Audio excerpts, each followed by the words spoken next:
Put on, therefore, as the elect of God, holy and beloved, bowels of mercies, kindness, humbleness of mind, meekness, long-suffering, forbearing one another, and forgiving one another. If any man have a quarrel against any, even as Christ forgave you, so also do ye. And above all these things, put on charity, which is the bond of perfectness. And let the peace... You got some, Dad? I do. I know that you know some of my personal journey. I think verse 13 is so, 12 into 13 is so underrated, right? And specifically that last part. Even as Christ forgave you, so do ye also. So a little bit of my backstory is, listen, I'm not here to compare. I'm sure there's people out here that have grown up in much worse situations than I did. But I had a pretty abusive life as a kid, family environment, and I spent a long time hating my father, my earthly biological father. And it's one of the reasons I had a huge disconnect when it came to a head knowledge versus a heart knowledge of going, listen, I've already got a dad. I don't need one of those. Like, I don't need another one. The one I have sucks. And through a series of events that started a couple years ago, really started about 2016, 2017. That is where the vehicle was set into motion, if you will, for me to learn about forgiveness. And I went through a number of years of counseling. And in that, I got to the end of it, and when it started, it was very much a middle finger kind of feeling conversation towards my earthly father, based on things that had happened as a child and whatnot. And I know that you and I have talked about it, but I ended up going and having a conversation and sitting down and expressing a lot of my feelings. And somebody asked me afterwards, they were like, do you think there's anything spiritual about that? And I remember telling this person, I was doing an interview for a church that I was attending at the time, and I was like, there is absolutely a level of spirituality and depth to what it really means to forgive, and all the things you have to go through that. I'd be interested to do a personal study on how often the Bible talks about forgiveness, how many times. There's so many passages about it, and I think it's very casual in today's society. I could be walking along, bumping into you on the street, and you could, throw some hands and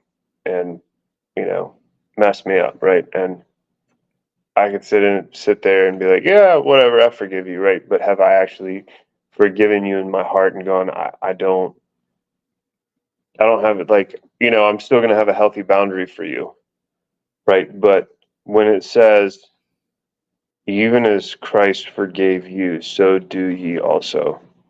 It's not so do ye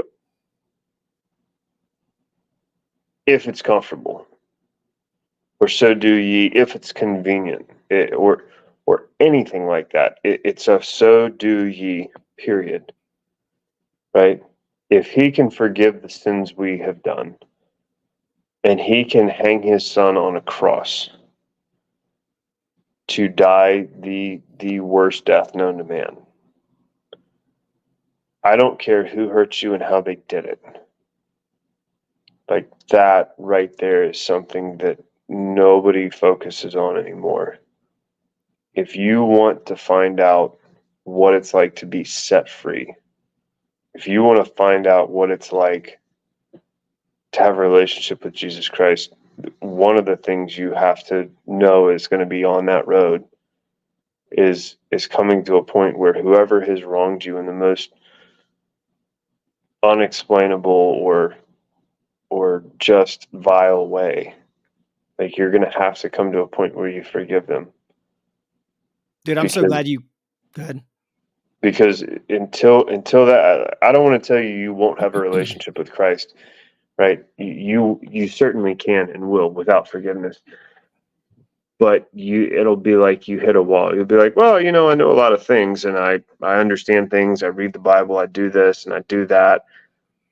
But there will come a point at which you're like, I'm just not getting anything. It's dry. I'm irritated by it. And when forgiveness sucks. It sucks. The first time you really do it, you slap me in the face and I forgive you for it. That's one thing, that, yeah, it's no fun. I don't appreciate it. Don't slap me in the face again. Right. But when somebody has genuinely wronged you, not just kept $20 they were going to give you for lunch that you picked up, like in a very tangible and very palpable manner, when someone has wronged you and you finally come to a place where you understand that the only way to be free of the emotions that are invoked and the emotions that come to mind when you have thoughts about that person is to truly forgive them. And that is where the release comes from. And it is one of the most selfish things you can do. I always had it very twisted, and I thought forgiveness was about the other person, making them not feel so bad for whatever they had done. Oh, and it wasn't until I walked through it that, and I remember having a conversation with my counselor. Actually talked to that person a couple of weeks ago. It's been a while, but I had some questions about some stuff, and I said, hey, professional opinion. But until you walk through it, there's so many stages to forgiveness. I wanted to be happy. I wanted to be whole. I wanted to have peace. I wanted to have freedom from the things that my father had done. And it was such a long journey. And the conclusion of it was not what I saw coming. But it was a multi-year process, just because that was how long it took me to uncover some different layers in my childhood, my upbringing. But I had to go through the bad to get to the good, and I found at the end I realized what God was doing, because I was trying to be like, well, I want the happiness and I want the healing and I want the forgiveness and or the peace or whatever it was, and God was like, no, you're gonna learn about all of it, or you get none of it. You can't just take the parts you like and skim over the rest. Like, you have to go through all of it. I had to go through a phase of like just hate. I had to go through a phase of rage. I had to go through a phase of indifference. I had to go through a phase of just disgust. And you go through this process and it slowly lessens. And as you go, it changes from hate to an indifference to like you're toying with the idea. It's kind of like flirting. You're like, maybe. No, that's still pretty off-putting. I don't want to forgive that person. Because you build an identity around the feelings you have for them, the hate that you have for them, the anger that you have towards them. And it's a long process. So I know that's kind of a lot for a sentence, not even as Christ forgave you, so do ye also. But if you're hearing this, like, build a relationship, but know that may be something you count as a high cost at some point, is going through and learning about forgiveness. No, I'm actually glad that you brought it up, because I think people don't understand, when you hold grudges and you have unforgiveness in your heart, that's a burden on you. Most of the people that have wronged you, they're not even thinking about it. And I that don't is care. that's a yoke that you put upon yourself. And Christ literally was in the middle of dying and being crucified on the cross. And what did he say? "Look, Father, forgive them, for they know not what they do." And your walk with Jesus Christ is going to be hindered until you really look in the mirror and say, have I forgiven those that have hurt me? Truly forgiven. And I think that was one of your biggest breakthroughs, is when you figured that out and you forgave your father, who, by all accounts, for most people, they would tell you, in the flesh, he doesn't deserve your forgiveness. But we are commanded to do this. And the Bible talks about this over and over and over again. And many people's walk are hindered because of unforgiveness. And I've got to bring this up because this is one of the most powerful verses or parts in the Bible, right? For if ye forgive men their trespasses, your heavenly Father will also forgive you. But if you forgive not men their trespasses, neither will your Father forgive your trespasses. This is a scary, this is scary to think about, right? If you harbor unforgiveness in your heart, it says that we will be judged by the measure of judgment we judge others, right? And if you can't learn forgiveness, why should God forgive you? Because we are all wretched in our own way, right? In the eyes of God. And this is, I'm glad you brought this up, because this is, we could do a whole video on forgiveness and unforgiveness. There's so many spiritual implications with unforgiveness, right? When we talk about this. And I think that, people that are new in their walk, not even going to go down that rabbit hole, but yeah, man, I'm glad you bring it up, because it is super powerful. It is necessary. That's why I say, we could literally pick each verse apart. I mean, there's so much to unpack here. The Bible is just amazing. I don't know if you want to add to that, but since you brought it up, I had to, because forgiveness. I think it's something that was never really, I don't want to say it was tongue in cheek, but it was more like, oh, you should forgive. Like, I was always taught growing up and being in church or in Sunday school or what have you. It was like, oh, you should forgive people. But I don't think a lot of people really have an understanding of the depth of what that means. I didn't for 30 years. And I say that, and I went through this huge experience. I still struggle with it. I still struggle with it a lot.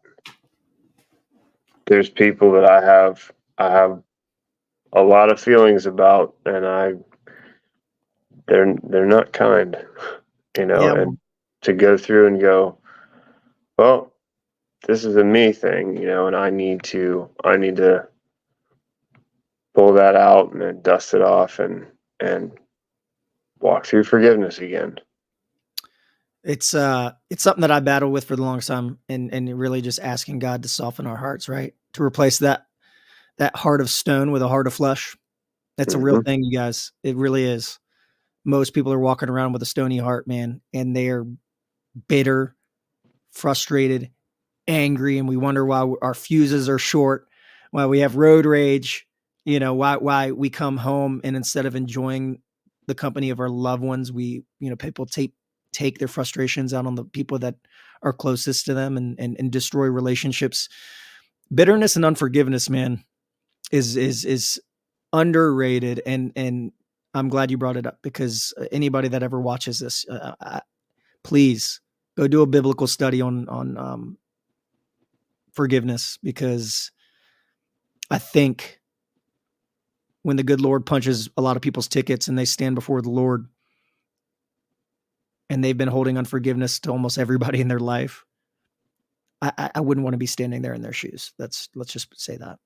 So. Yeah. I don't know if you want to chime in or if we can continue. No, we can continue. I wasn't trying to make it a big thing necessarily. It's all, dude.